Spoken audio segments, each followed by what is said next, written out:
Di dunia, terdapat berbagai macam negara. Ada negara yang besar dan ada negara yang kecil. Sebagian dari negara-negara tersebut kemudian mengalami perubahan ukuran yang terjadi di sepanjang sejarah mereka, seiring sebagai akibat kalah perang atau pengambil alihan wilayah oleh negara tetangga. Oleh karena itu, berikut ini terdapat daftar beberapa negara dengan kekuasaan wilayah yang cukup besar, namun pada akhirnya harus melepas wilayah-wilayah tersebut dan berakhir menjadi negara kecil. Pembahasan mengenai negara-negara ini mungkin akan melibatkan beberapa kerajaan di dunia, misalnya seperti kerajaan kontinental Eropa.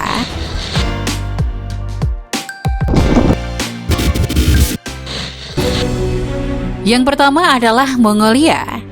Kerajaan Mongolia berdiri sejak 1206 hingga 1368. Wilayahnya membentang dari Korea, Cina Selatan, Timur Tengah, dan Eropa. Bahkan sebagian wilayahnya juga mencapai Rusia Utara. Mongolia merupakan kerajaan terbesar kedua setelah kerajaan Inggris. Namun, seperti kerajaan pada umumnya, kerajaan Mongolia tidak bertahan lama. Pada awal berdirinya kerajaan ini, Mongolia hampir tidak pernah mengalami kekalahan. Pada saat mengalami kekalahan pun, mereka akan bangkit kembali dengan kepemimpinan jenderal baru dan pasukan yang lebih besar untuk memperbaiki kekalahan mereka. Perang Ain Jalut yang terjadi pada tahun 1260 di Galilea menjadi awal mula kekalahan Mongolia yang disebabkan oleh kematian raja dan beberapa konflik internal. Konflik internal ini juga yang kemudian menyebabkan terpecahnya kerajaan Mongolia menjadi 4 bagian terpisah yang meliputi Chagatai, Golden Horde, Ilkhanate, dan dinasti Yuan yang memimpin pemerintahan Mongolia. Pada tahun 1368, dinasti Ming Cina mengambil alih wilayah ibu kota Mongolia sehingga menyebabkan dinasti Yuan harus meninggalkan Mongolia dan melanjutkan ke pemerintahannya dari lokasi yang berbeda. Sejak saat itulah, wilayah Mongolia menjadi berkurang seperti saat ini.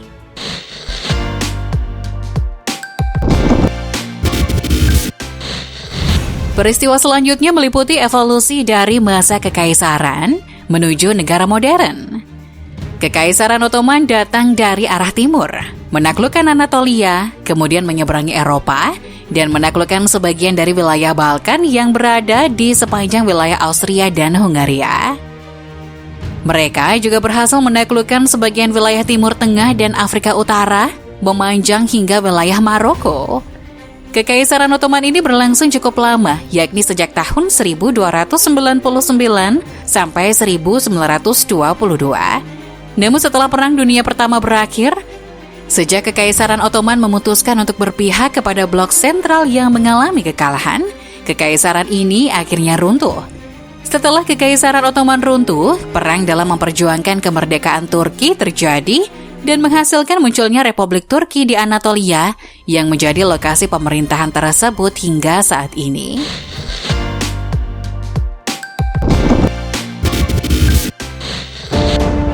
Contoh berikutnya yaitu Prancis. Kerajaan Prancis yang pertama berdiri pada tahun 1801 hingga 1814. Luas wilayah kerajaan ini sangat sulit dipastikan, sebab kerajaan Prancis memiliki banyak negara jajahan berkat kerajaan-kerajaan lain yang juga mereka kuasai.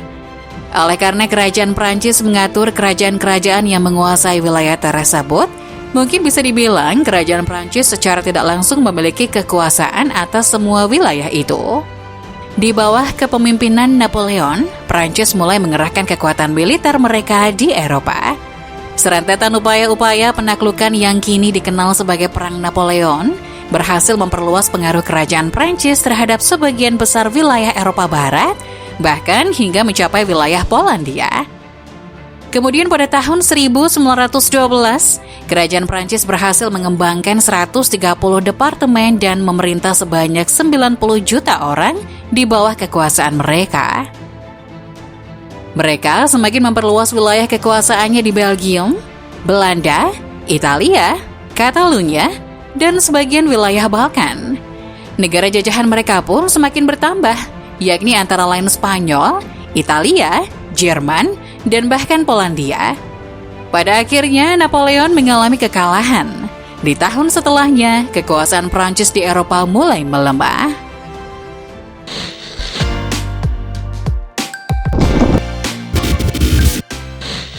Berikutnya adalah Armenia.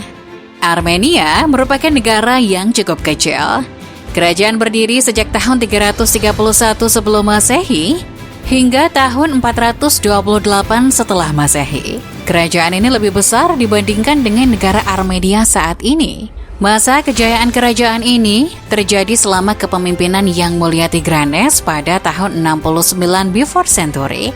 Jika diperhatikan, wilayah kerajaan ini terbentang seluas Kolkis, Armenia Raya, sebagian wilayah Turki, bahkan hingga wilayah bagian bawah Yerusalem. Nampaknya, pada saat itu kerajaan Armenia terlibat konflik antara Romania Persia. Kerajaan ini juga sempat dijadikan sebagai wilayah provinsi pada masa kerajaan Romania. Pada akhirnya, wilayah kerajaan Armenia secara bergantian menjadi wilayah jajahan Persia dan Romania. Uniknya, pada tahun 301, Tiridates III menyatakan bahwa agama Kristen merupakan agama nasional Romania, sehingga Romania sejak saat itu dinobatkan sebagai negara pertama di dunia yang menerima agama Kristen sebagai agama mereka. Selama Perang Bizantium Persia terjadi, Armenia terbelah menjadi dua sisi. Armenia Bizantium pada dasarnya berakhir tergabung dalam kerajaan, sedangkan Armenia Persia merupakan wilayah yang kini menjadi negara Armenia yang kita ketahui.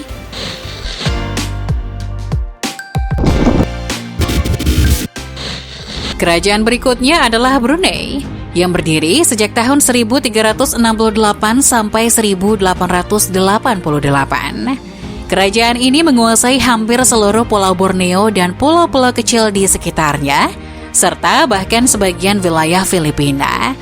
Namun demikian, pada akhir abad ke-15, Brunei mulai mengalami berbagai isu, mulai dari isu internal mengenai penerus kerajaan, hingga upaya perluasan wilayah kolonialisme terhadap kekuasaan Eropa.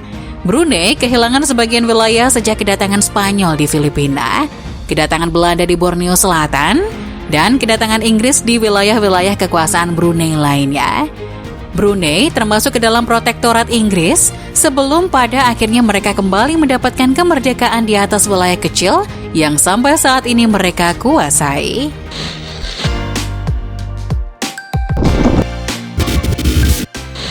Di Eropa, terdapat negara Lituania. Terlepas dari persemakmuran Polandia-Lituania yang besar, Lituania sendiri merupakan negara yang luar biasa besar. Negara ini berdiri sejak tahun 1236 sampai 1795 sebagai Keharyapatihan Lituania yang menguasai di antaranya Belarus, serta sebagian wilayah Ukraina, Latvia, Polandia, dan Rusia. Oleh karena luasnya kekuasaan wilayah Lituania, pada abad ke-15 negara ini dinobatkan sebagai negara terbesar di Eropa. Lituania kemudian diinvasi oleh Kekaisaran Rusia pada 1792 dan menjadi persemakmuran. Kemudian negara ini juga menjadi partisi antara negara-negara tetangganya, yakni Kekaisaran Rusia itu sendiri, Kerajaan Prusia, dan Austria.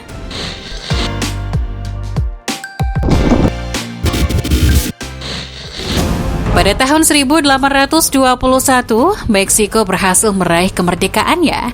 Berdirinya Kekaisaran Meksiko menjadi satu-satunya koloni formal Spanyol yang dapat mendukung diperlakukannya pemerintahan monarki pasca kemerdekaan. Luas wilayah Kekaisaran Meksiko ini luar biasa besar. Selain menempati wilayah Meksiko yang sampai saat ini menjadi wilayah kekuasaannya, sebagian besar luas wilayah Kekaisaran Meksiko hampir menghabiskan seluruh wilayah Amerika Tengah yang meliputi Panama sebagai perbatasan bagian selatan. Namun demikian, kekuasaan wilayah ini tidak dapat bertahan lama. Kekaisaran Meksiko merubah bentuk pemerintahannya menjadi republik, sehingga sejak saat itu mereka kehilangan wilayah Amerika Tengah. Kemudian pada tahun 1836, Texas mendeklarasikan kemerdekaannya dan 9 tahun kemudian bergabung dengan Amerika Serikat. Keputusan ini tidak disetujui oleh Meksiko, sehingga menyebabkan pecahnya Perang Meksiko-Amerika. Sayangnya, Meksiko kalah pada perang tersebut. Sehingga disepakatilah perjanjian Guadalupe, di mana Meksiko bersedia untuk memberikan kompensasi atas kekalahannya dengan memberikan sebagian besar wilayahnya meliputi California, Nevada, Utah, Arizona, Colorado, dan New Mexico. Kini, Meksiko tetap menjadi negara yang besar, namun tidak sebesar sebelumnya.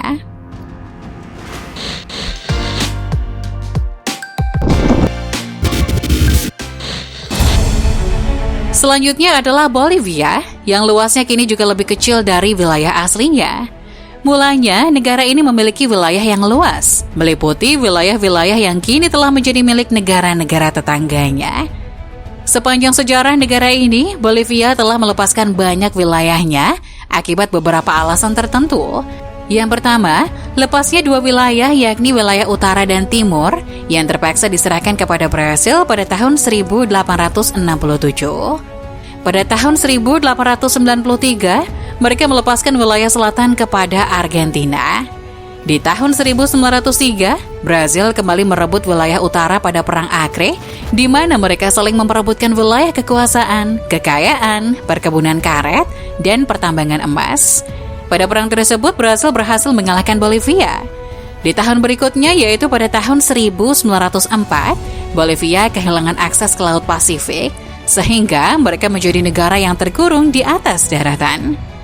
Hilangnya akses ini disebabkan oleh Chili yang mengambil alih wilayah pantai Pasifik berkat kemenangannya pada Perang Pasifik.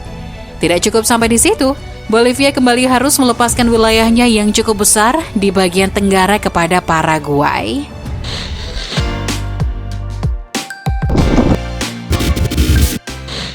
Negara berikutnya adalah Luxembourg.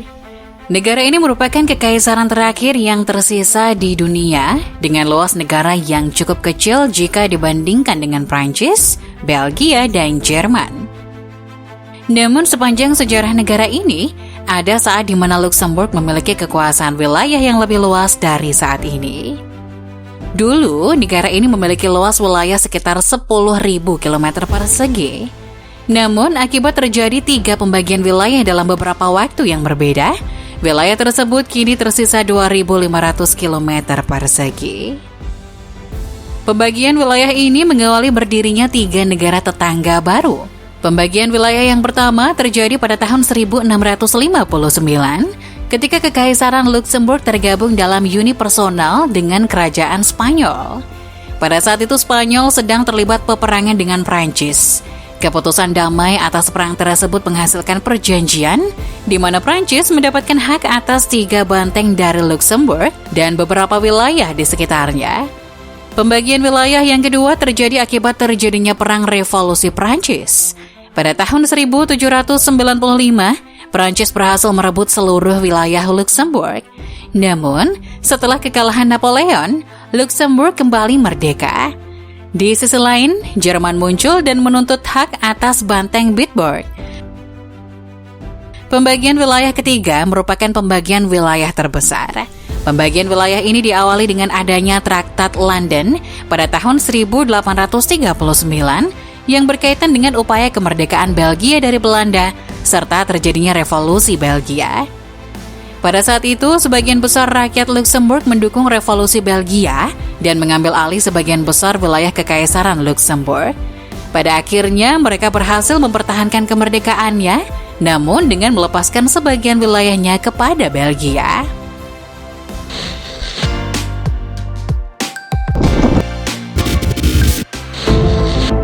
Negara yang terakhir yaitu Hungaria.